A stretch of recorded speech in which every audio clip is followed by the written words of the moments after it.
मायावती जी 100% सही कह रही हैं। बाबा साहब डॉक्टर अम्बेडकर को कांग्रेस चुनाव नहीं जीतने दिया। बाबा साहब डॉक्टर अम्बेडकर जी के संविधान के दायरे में जो बाबा साहब ने आरक्षण दिया शेड्यूल का, शेड्यूल ट्राइब्स को, उस कोटा को पूरा कांग्रेस ने नहीं किया। लंबे समय तक कांग्रेस की सरकार थी और कांग्रेस पार्टी आरक्षण के सवाल पे आज जो वकालत कर रही है ये 100% झूठ बोल रही है। चाहे वो सपा बोल रही हो, ये सब झूठ बोल रहे हैं। जब सत्ता थी इनकी तो सत्ता में रहते हुए इन लोगों ने कभी एक बार भी जातिवार जनगणना की बात की थी? नहीं किया। सत्ता से हटने के बाद जब ये सत्ता में रहते हैं तब पिछड़े, दलित, अल्पसंख्यक और दिखाई नहीं देते कि इनको हिस्सा दिया जाए। शिक्षा में, स्वास्थ्य में, रोजगार में, नौकरी में इनकी भागीदारी सुनिश्चित कराई जाए। सत्ता से बाहर होने के बाद तभी लोग बोलते हैं भैया ये लोग शुद्ध रूप से पिछड़े, दलित, अल्पसंख्यक के दुश्मन हैं, इनके हक को लूटने वाले लोग हैं और ये सत्ता से हटने के बाद घड़ियाली आंसू बहा करके वोट लेने के लिए परेशान हैं। उन्होंने ये बात भी कही कि कांग्रेस जब सत्ता में थी तब उनका देहांत हुआ, एक दिन का शोक नहीं रखा गया, सपा ने राज्य में इस तरह की कोई चीजें नहीं कही। वहीं भारतीय जनता पार्टी पर भी उन्होंने निशाना साधा। उन्होंने कहा बीजेपी ने भी इस तरह की कोई चीजें नहीं कर रही है, अभी भी ना वो जाति जनगणना पर बात कर रही, ना इस तरह की चीजों में आगे आ रही।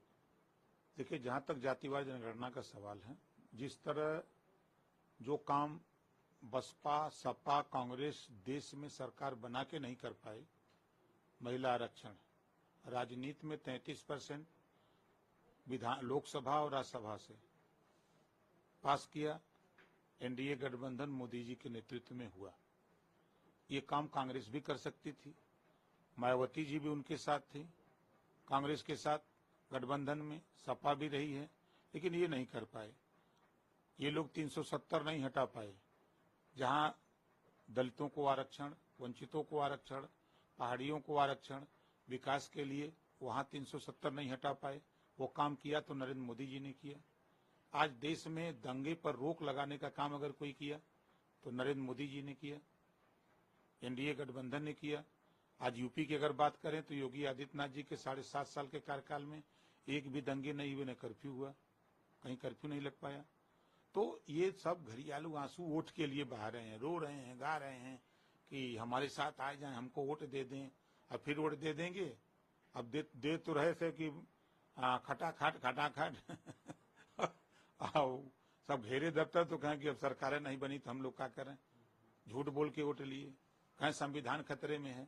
संविधान कहाँ खतरे में है? खतरे में कांग्रेस, सपा, बसपा के लोग हैं, वो खतरे में हैं।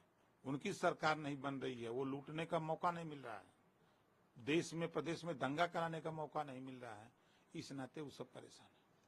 मायावती ने इसके साथ ही बड़ा ऐलान भी किया। उन्होंने कहा सपा हो या कांग्रेस हम इसके साथ गठबंधन नहीं करेंगे। उन्होंने बीजेपी को, सपा को, बसपा को, सबको आरक्षण विरोधी बता दिया। भाई देखिए, मायावती जी एक बड़ी नेता हैं, राष्ट्रीय पार्टी हैं, राष्ट्रीय पार्टी के राष्ट्रीय अध्यक्ष हैं, तो वो तो स्वतंत्र हैं, मालिक हैं अपनी पार्टी के, कुछ भी कह सकती हैं।